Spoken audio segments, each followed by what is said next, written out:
আমার ভোট আমি দিব, যাকে খুশি তাকে দিব। কিন্তু গণভোটের বিষয়ে অন্তর্বর্তী সরকার আর সরকারি প্রতিষ্ঠানগুলোর বাজেট খরচ করে হ্যাঁ ভোটের পক্ষে প্রচারণা কতটুকু যৌক্তিক তা নিয়ে প্রশ্ন উঠেছে সচেতন মহলে। নির্বাচন কমিশন হ্যাঁ না ভোট নিয়ে এখনো নিরপেক্ষ ভূমিকায় রয়েছে। বেশিরভাগ রাজনৈতিক দলও হ্যাঁ ভোটের পক্ষে প্রচারণা চালাচ্ছে। একমাত্র বিএনপি বলছে হ্যাঁ না বিষয়ে জনগণ সিদ্ধান্ত নেবে, এ পর্যন্ত সবই ঠিকঠাক। অন্তর্বর্তী সরকার আসন্ন নির্বাচনে সম্পূর্ণ নিরপেক্ষ ভূমিকায় থাকবে, এমনটাই ছিল প্রত্যাশা। যেখানে ভোট শব্দটি রয়েছে এবং সাধারণ মানুষের যাওয়াকে প্রাধান্য দেওয়া হচ্ছে, সেখানে সরকার কিভাবে একটি পক্ষ নিতে পারে তা নিয়েও চলছে আলোচনা সমালোচনা।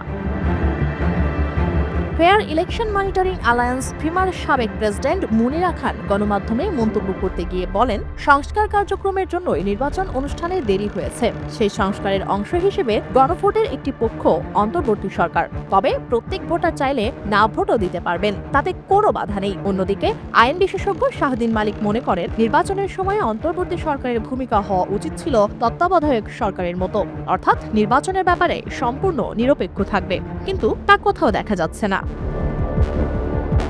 জাতীয় সংসদ নির্বাচনের একই দিনে অনুষ্ঠিত হতে যাওয়া গণভোটে হ্যাঁ ভোট দিতে জোরে সোরে প্রচারণা চালাতে শুরু করেছে অন্তর্বর্তী সরকার। প্রধান উপদেষ্টাও তার বক্তব্য এবং সামাজিক যোগাযোগ মাধ্যমে হাতে ভোট দেওয়ার আহ্বান জানিয়েছেন। সংস্কৃতি মন্ত্রণালয় হার পক্ষে ভোট দিতে ভিডিও চিত্রও নির্মাণ করেছেন।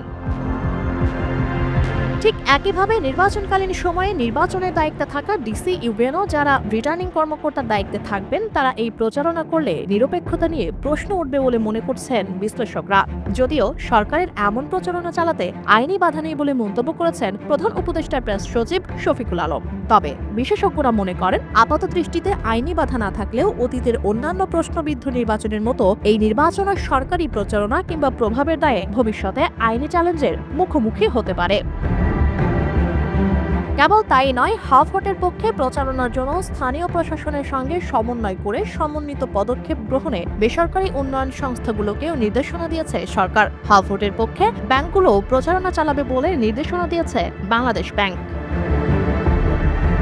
স্কুল, কলেজ ও মাদ্রাসার শিক্ষকদের গণভোটে হ্যাঁ ভোটের পক্ষে জোরালো প্রচারণা চালাতে নির্দেশনা দিয়েছে শিক্ষা বোর্ডগুলো। একই সাথে জুমার নামাজের আলোচনা সহ ধর্মীয় প্রতিষ্ঠানে ক্যাম্পেইন এবং পোশাক কারখানার সামনে ব্যানার প্রদর্শনের নির্দেশনা দিয়েছে সরকার। সাংস্কৃতিক অনুষ্ঠানের মাধ্যমেও গণভোটে হ্যাঁ ভোটের পক্ষে প্রচার চালাতে সরকারের পক্ষ থেকে উদ্যোগ নেওয়া হয়েছে।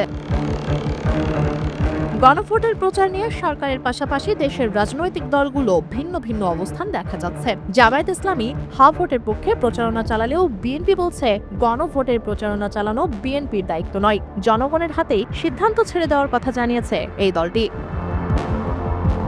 ঠাকুরগাঁওয়ে বিএনপি মহাসচিব মির্জা ফখরুল ইসলাম আলমগীর বলেন, গণভোটের প্রচারণা চালানো বিএনপির দায়িত্ব নয়, জনগণের দায়িত্ব ভোটে দেওয়া, হ্যাঁ বা না ভোটে দেওয়া।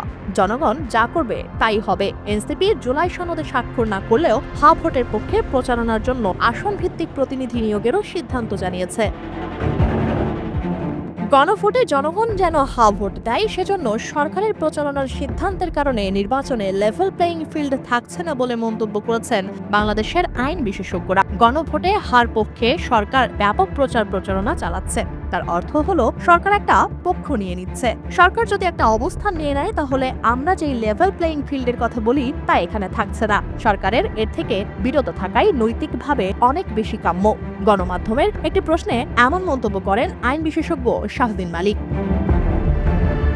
তিনি আরো বলেন, নির্বাচনে হ্যাঁ ভোট যদি জয়যুক্ত হয়, তখন কেউ তো আদালতে যেতেও পারে, গিয়ে বলতে পারে নির্বাচনের এই অংশে সুষ্ঠু ভোট হয় নাই, কারণ সরকার এর পক্ষে প্রচারণা চালিয়েছে। গণভোটে লেভেল প্লেইং ফিল্ড ছিল না, ফলে নৈতিকভাবে সরকারের এর থেকে বিরত থাকাই উচিত। এছাড়াও সরকারের পক্ষে প্রচারণা সত্ত্বেও যদি গণভোটে অংশগ্রহণের হার সংসদীয় নির্বাচনের হারের চেয়ে কম হয়, তখন তো এর আরও নৈতিক যুক্তি থাকবে না। বিশিষ্টজনরা বলছেন, এর আগে যতবার গণভোট হয়েছিল তখনকার সরকারও সেগুলোর পক্ষে অবস্থান নিয়েছিলেন, কিন্তু ডিসি ইউএনও যারা রিটার্নিং কর্মকর্তা হিসেবে নির্বাচনী দায়িত্বে থাকবেন, তারা এই হ্যাঁ ভোটের প্রচারণায় সংশ্লিষ্ট থাকলে নির্বাচনে প্রভাব পড়তে পারে। এছাড়া সাধারণত নির্বাচনের সময় স্কুল কলেজের শিক্ষক, ব্যাংক কর্মকর্তারা, প্রিসাইডিং অফিসার, সহকারী প্রিসাইডিং অফিসারের মতো ভোট গ্রহণের গুরুত্বপূর্ণ দায়িত্বে থাকেন। তাদেরকেও গণভোটে হা ভোটের পক্ষে প্রচারণা চালাতে বলা হয়েছে সংশ্লিষ্ট নিয়ন্ত্রক কর্তৃপক্ষ থেকে, যা সঠিক কিনা সেটা নিয়েও প্রশ্ন তুলেছে সচেতন মহল।